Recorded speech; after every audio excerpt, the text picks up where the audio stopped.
नाचे मोहन प्यारे नैन कजरारे, नाचे मोहन प्यारे नैन कजरारे, नाचे मोहन प्यारे नैनन कजरारे, नाचे मोहन प्यारे।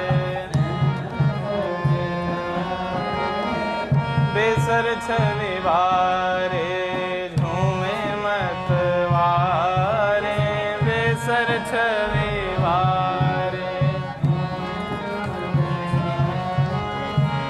नाचे मोहन प्यारे नैनन कजरारे, नाचे मोहन प्यारे नैनन कजरारे।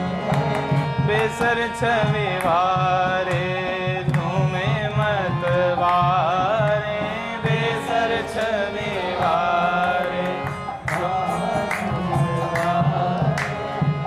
वृंदावन बंसी वट छैया, वृंदावन बंसी वट छैया, वृंदावन बंसी वट छैया, वृंदावन बंसी वट छैया। नटवर नंद कुमारे,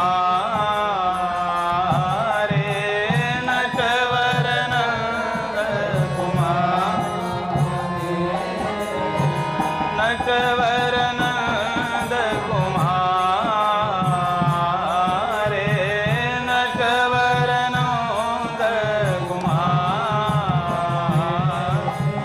नाचे मोहन प्यारे नैनन कजरारे, नाचे मोहन प्यारे नैनन कजरारे। बेसर छवि वारे झूमे मतवारे, बेसर छवि वारे झूमे मतवारे। अमित ग्वाल मंडली बेच बेच, अमित ग्वाल अमित ग्वाल मंडली बेच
कामरी नाचे नंद दुलारे नाचे नंद नाचे मोहन प्यारे नैनन कजरारे नाचे मोहन प्यारे बेसर छवे वारे झूमे मतवारे बेसर छवे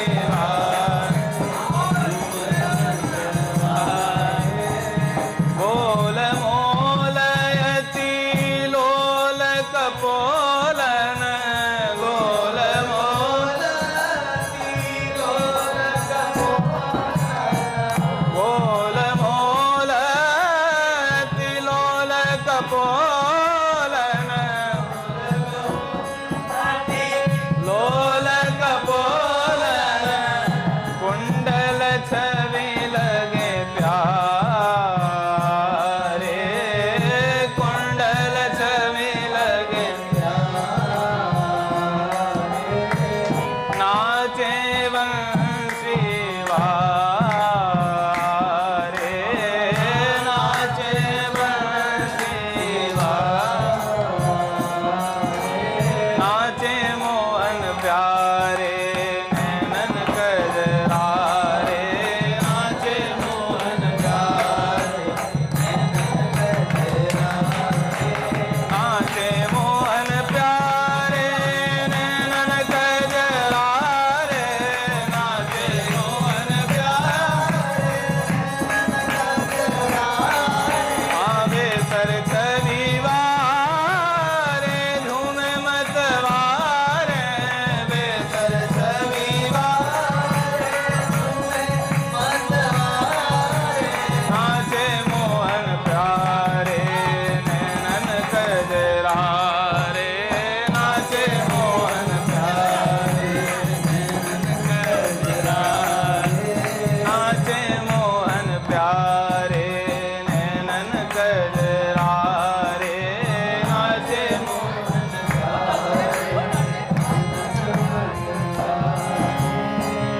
अंबुज रचना युवती मंडल अंबुज रचना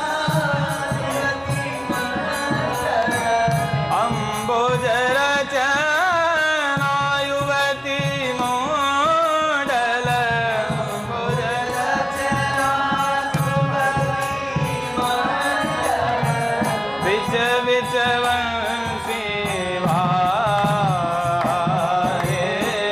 विच विच वंशी वारे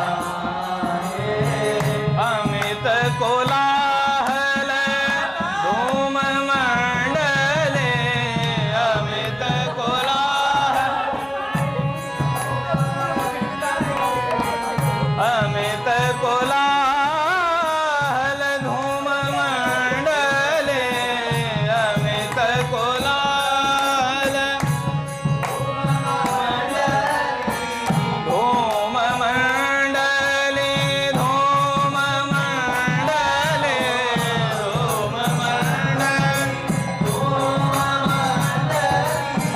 अमित कोलाहल धूम मंडले अमित कोलाहल धूम मंडले शोभित ब्रज ललना रे शोभित ब्रज ललना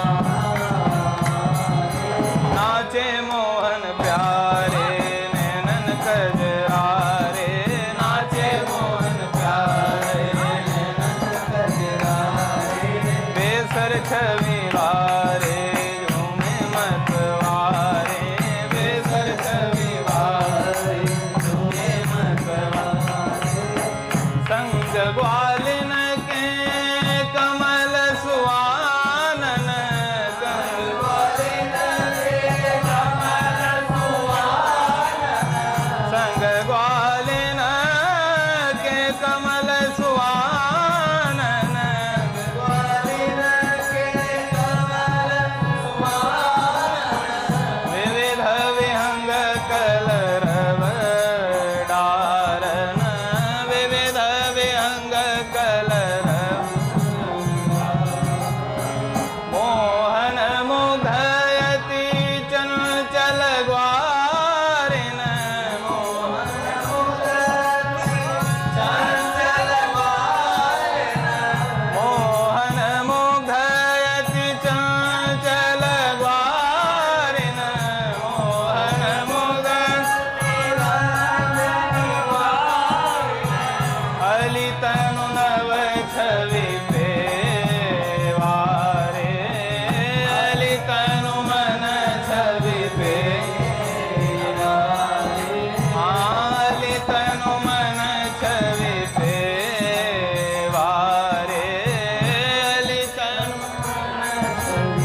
आता ही नहीं लेना।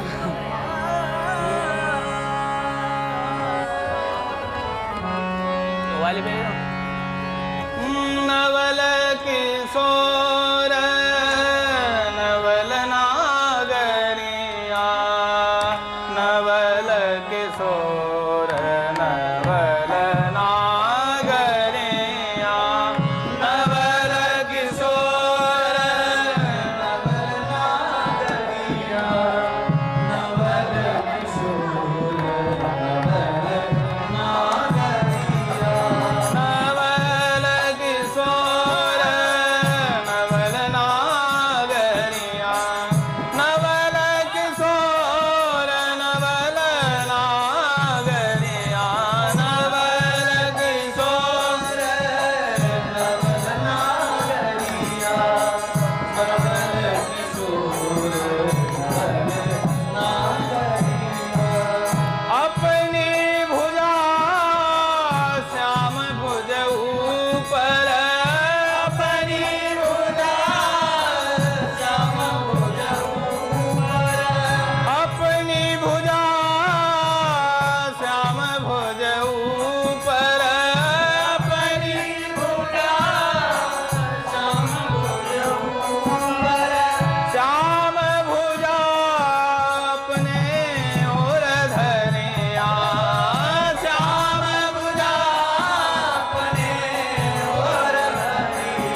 दुलरिया नंदन नवल किशोर नवल नागरिया नवल किशोर नवल नागरिया हे नवल किशोर नवल नागरिया नवल किशोर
बोले भक्तवत्सल भगवान की पूज्य श्री भाई जी महाराज की है, पूज्य श्री राधा बाबा की है, पूज्य भैया की जय, अपने प्यारे भैया की जय, पूज्य दादा की जय, भक्तवत्सल भगवान की जय। करीब बोल बड़े सौभाग्य का क्षण है कि आज भी हमें सत्संग और कीर्तन का परम लाभ प्राप्त हो रहा है। पद सुनते हैं तो ऐसा मन करता पद ही पद चलते रहें, क्योंकि ये रसिकों की वाणी है, उनमें इतना रस भरा पड़ा है।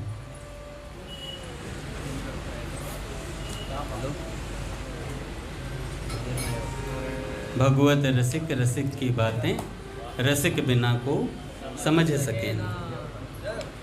तो भैया अगर हमें थोड़ी बहुत समझ में आ रही है तो ये रसिकों की कृपा है हमारे ऊपर कि हमें कुछ बात पल्ले पड़ रही है, और ना भी पल्ले पड़े तो पूज्य बाबा कहते हैं कि लोहे के पेड़ हरे होंगे तू गीत प्रेम के गाता जा, धरती नम अवश्य होगी तू अश्रु बिंदु ढुलकाता जा। तो भैया ये पद ना भी समझ में आए तो सुन लें, गा लें, अपना जीवन बना लें, है ना। इन्हीं पदों में जीवन का सार है। पूज्य श्री सेठ जी कहते हैं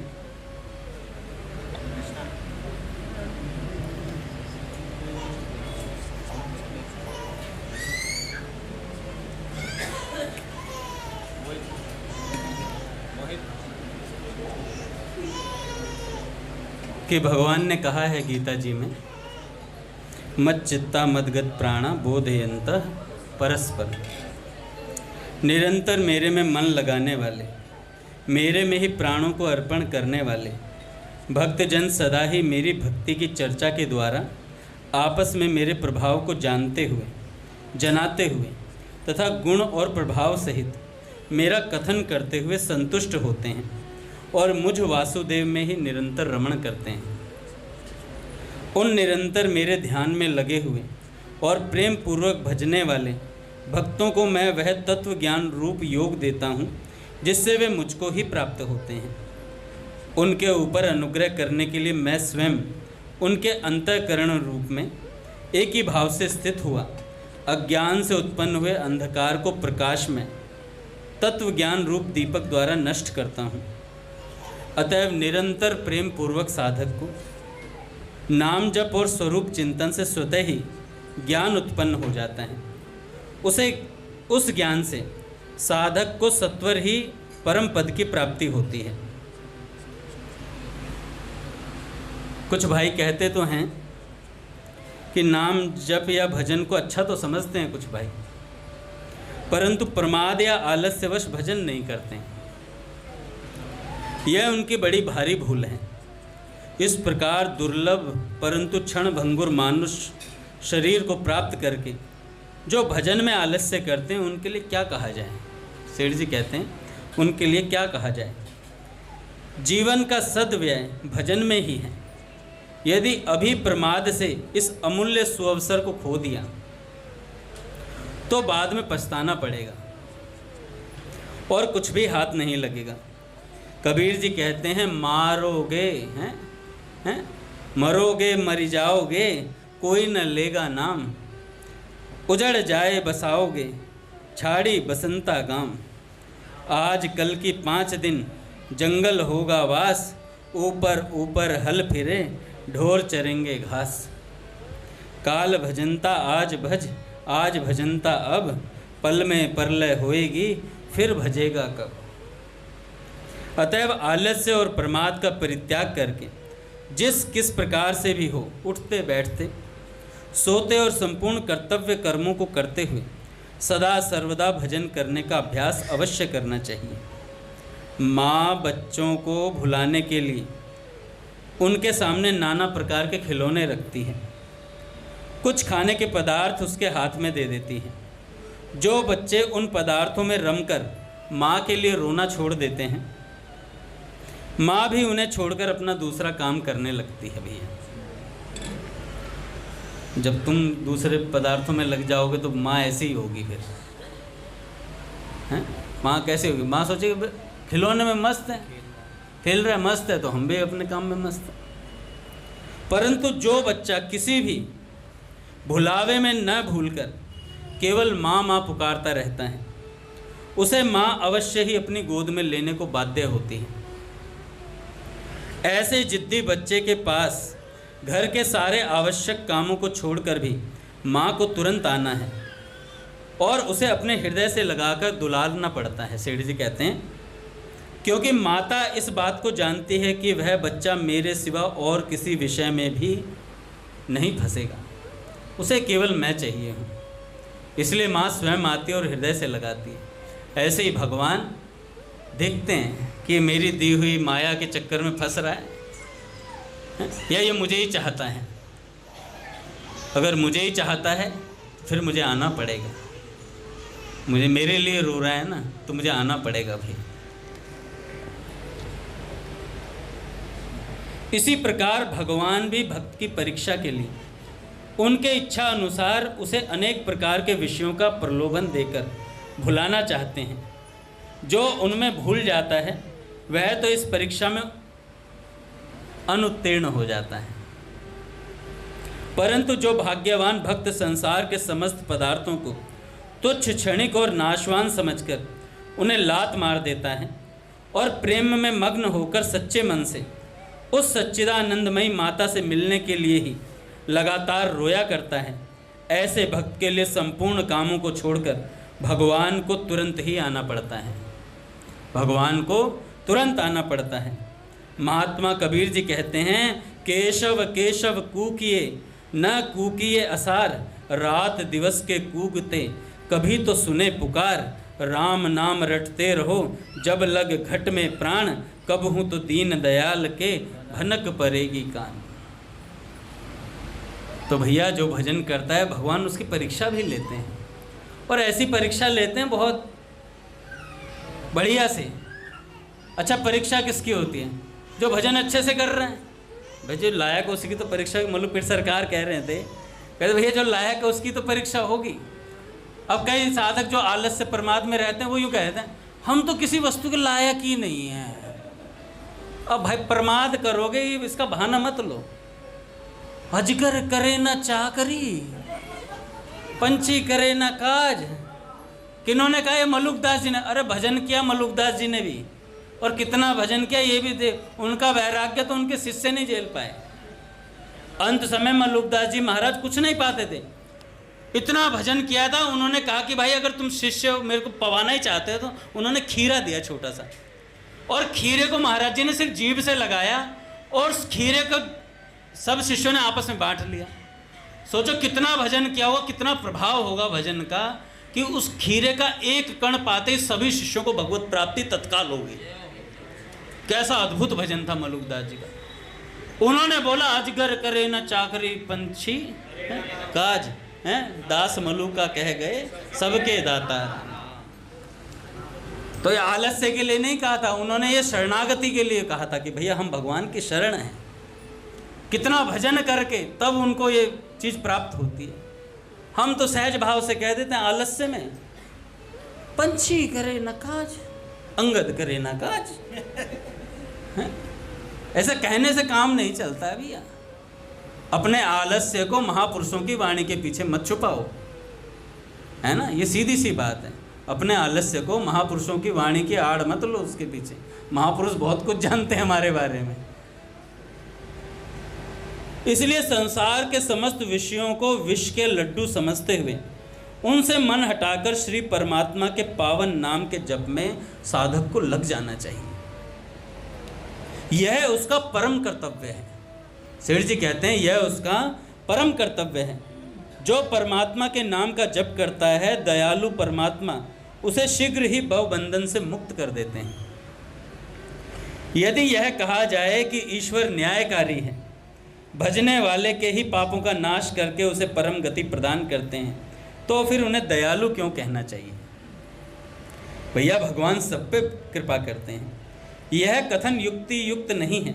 संसार के बड़े बड़े राजा महाराजा अपने उपासकों को बाह्य धन आदि पदार्थ देकर संतुष्ट करते हैं, परंतु भगवान ऐसा नहीं करते।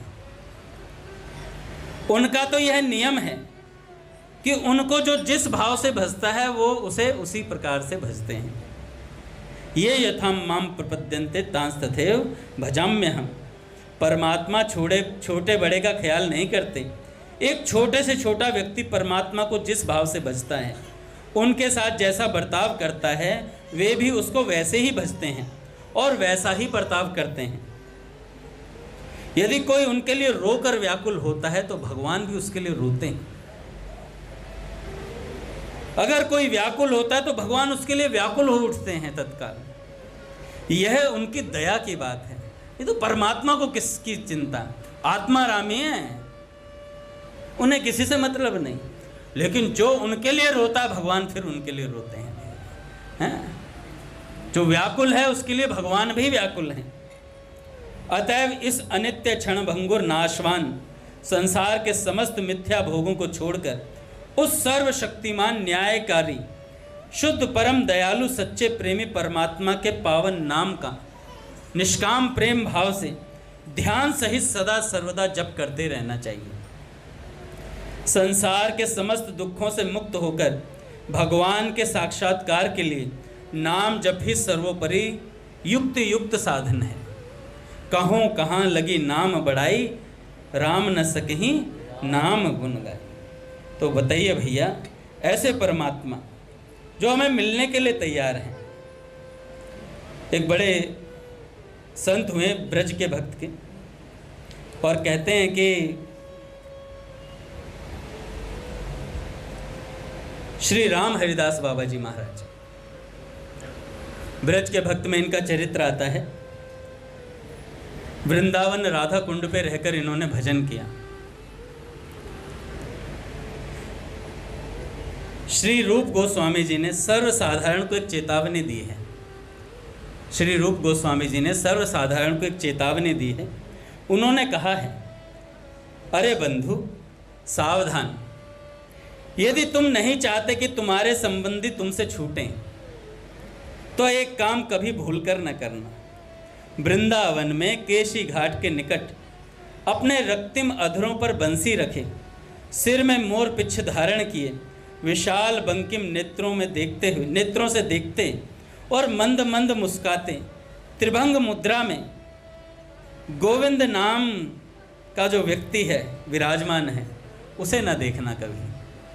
अगर आपने उसे देख लिया तो आपका सब कुछ बर्बाद हो जाएगा। रूप गोस्वामी जी का आशय है कि यदि उसे एक बार देख लिया तो उसमें ऐसी मोहिनी शक्ति है कि वह घर द्वार सब छुड़वा देगा तुम्हारा, पथ पथ का भिखारी बना देगा। पर वह यदि स्वयं ही सामने आकर खड़ा हो जाए तो साधक क्या करे? भाई कोई केसी घाट ही नहीं गया, उसने जबरदस्ती कभी वृंदावन नहीं गया और उसके सामने जबरदस्ती आके खड़ा हो जाए वो वृंदा विपिन बिहारी बंसी बजाता हुआ, सामने स्वतः आ जाए, उसके घर पे आ जाए, तो कैसे बचोगे उससे? वो बर्बाद करके छोड़ेगा है? क्योंकि भैया भगवान का आकर्षण ऐसा है, जैसे एक साधारण स्त्री होती है ना, मान लो किसी को किसी लड़की से सर्वसाधारण में प्यार हो जाता है तो अपने दोस्तों को छोड़ देता है, फोन लेके घूमता कोने कोने में है? पूरा दिन पूरी रात, बाबू सोना, तू मत सोना है? है?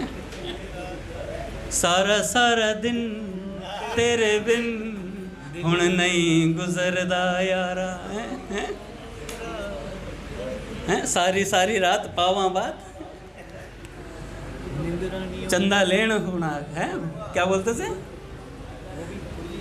हुलारा है? तो भैया ऐसे पूरी रात गुजार देता है, चुपचाप अपने, किसी से बात नहीं करता, किसी से कोई मतलब नहीं होता उसे, अकेला एकांत में पड़ा रहना चाहता है, चुप एकदम। घर बार उसे सुहाता नहीं है, रोटियां भी छूट जाती हैं, तब तो पिज्जा ही खाऊंगा साथ बैठ के। ऐसी आसक्ति हो जाती है उसकी कि उसे कुछ नहीं सुहाता है। फिर उसका दोस्त कहता है, यार हमारे साथ भी ताले, नहीं बोलता, अकेले रहता है हमेशा।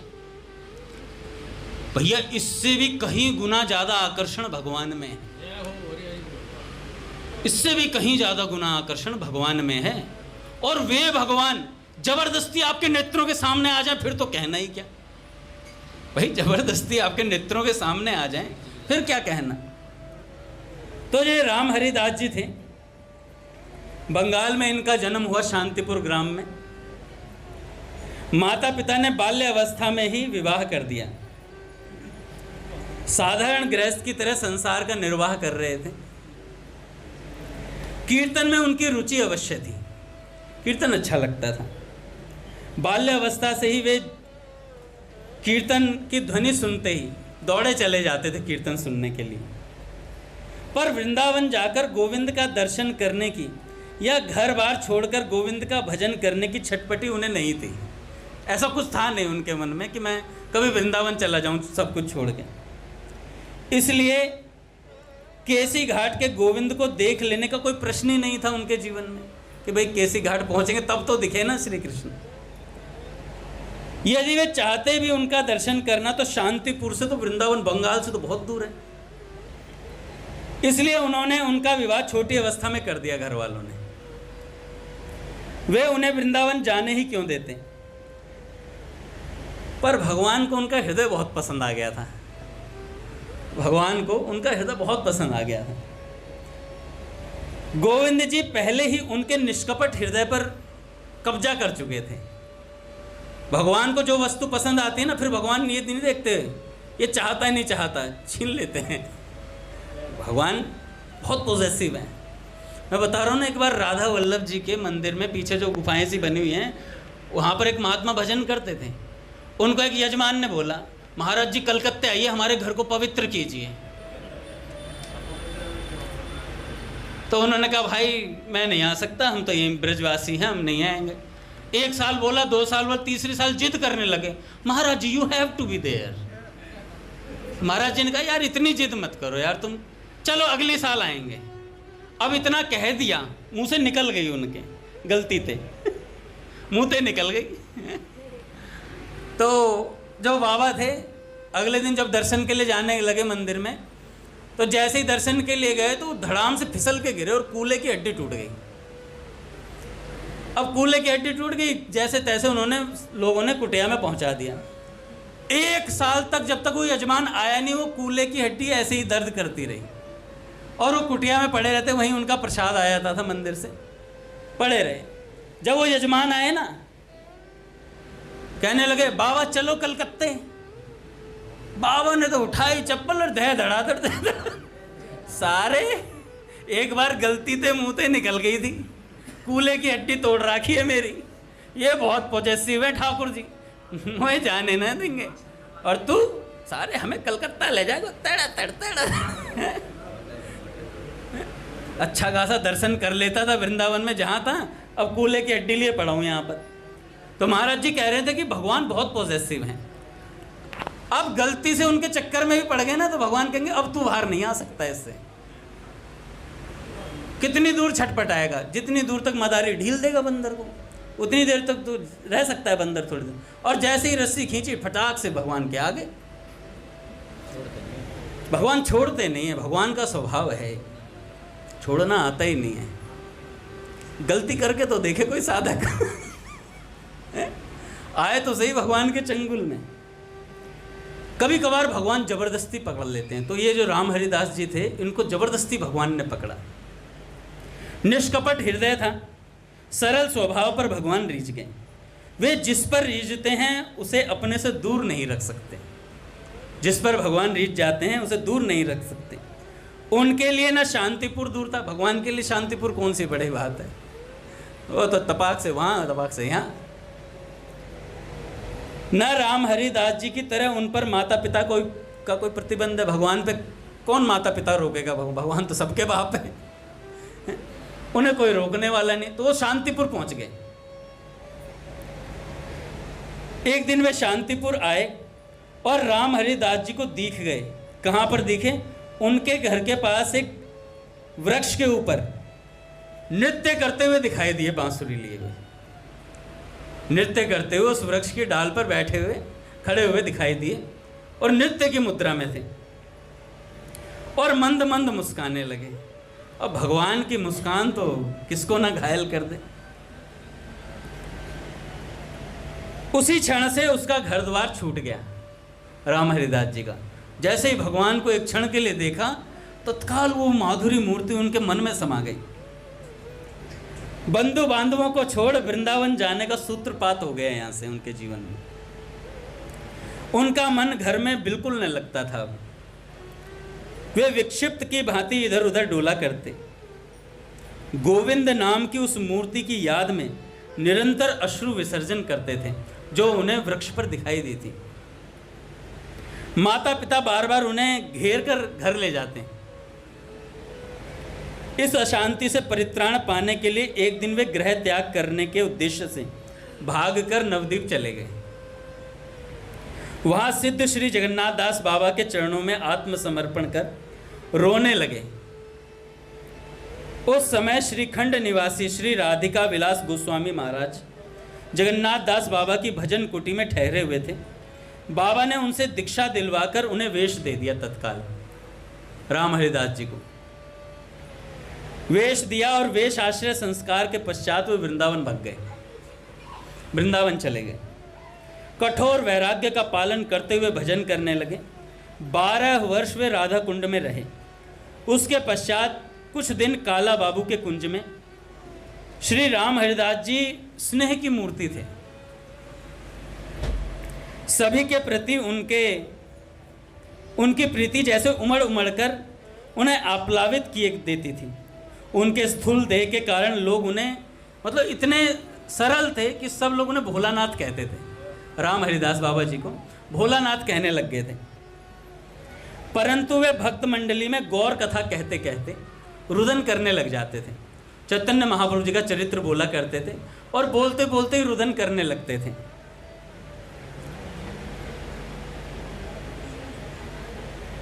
बार बार कहते, तुम सब लोग मुझे दीदी कहा करो। भोलानाथ नहीं, मुझे दीदी कहा करो। गोपी भाव था उनका, तो बार बार कहते कि मुझे दीदी कहा करो, दीदी कहा करो। लोग उनकी आज्ञा का पालन भी करते। वे प्रतिदिन भक्त मंडली में किसी गौर परिकर के चरित्र की मतलब आलोचना करते। आलोचना का अर्थ होता है बोल, सुनते हैं उसे, कहते तो चर्चा करते। और चर्चा करते समय उनके देह में सात्विक भावों का उदय होता था निरंतर। ये कथा का प्रभाव होता है कि चारु हरि नाम लेत असुवन झरे हैं, भक्ति महारानी को स्वरूप यही छवि सार। किसी को देखना है कि भक्ति बढ़ रही है घट रही है, तो जब वो भक्त चरित्र सुने उनका हृदय थोड़ा पिघलता है नहीं पिघलता, उससे पता चलता है। अपने इष्ट का नाम सुनते जिसके नेत्र ना भराएं, समझ लो अभी कच्चा है मामला, उसे और पकाना है। पकता किससे? घर रहकर नहीं पकता कोई भी साधक, कभी भी सत्संग में रहकर पकता है साधक। जब भी पकेगा उसकी भक्ति कब फलीभूत होगी? जब उसे सत्संग रूपी जल मिलेगा, है? कीर्तन रूपी जल मिलेगा और सत्संग रूपी बाड़ा रहेगा। नहीं तो माया की बकरी चढ़ जाएगी। माया रूपी बकरी तैयार बैठी है, ये संसार हमें खाने के लिए तैयार बैठा है। आप बीड़ी पियो तो लोग कहेंगे अरे फलाने का लड़का स्मोकिंग करता है। भक्ति करो, माला लेके चलो, अरे फलाने का लड़का बाबा जी बनेगा। बाबा जी बनना सहज थोड़ा ही है। बच्चों के बाबा तो बन सकते हो, लेकिन वो बाबा बनना बड़ा मुश्किल है भैया। तो ये लोग, कुछ तो लोग कहेंगे, लोगों का काम है कहना। लोगों का कहना न सुनकर भगवान के सत्संग में रमना चाहिए साधक को। निरंतर सत्संग सुनता रहे, निरंतर भगवान की ओर बढ़ता चले। हाथी गुजरेगा तो कुछ तो कुत्ते भौंकेंगे ही। तो भैया ऐसी ही बात है, मदमस्त एकदम। क्या चाल ढाल अलबेली है, गजराज चले मस्ते मस्ते। तो ठाकुर जी ऐसी चाल चलते हैं, मस्त रहते हैं हमेशा आनंद में।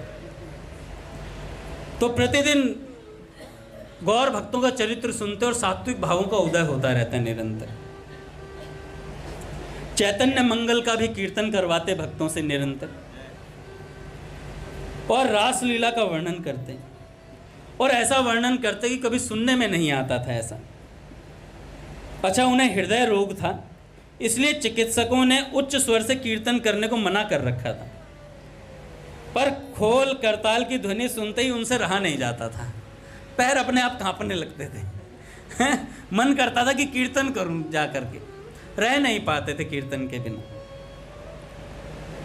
वे छलांग मारकर कीर्तन मंडली में घुस जाते हैं, भाग जाओ फटाफट, और सुमधुर नृत्य करने लगते। कीर्तन में बहिर्वास और चद्दर शरीर से उतर जाते थे उनके, तो भी उन्हें पता न चलता। ऐसा कीर्तन में आवेग रहता था। उनका गौर अनुराग इतना प्रबल था। पूज्य भैया आ गए महाराज। श्री राम जय जय राम।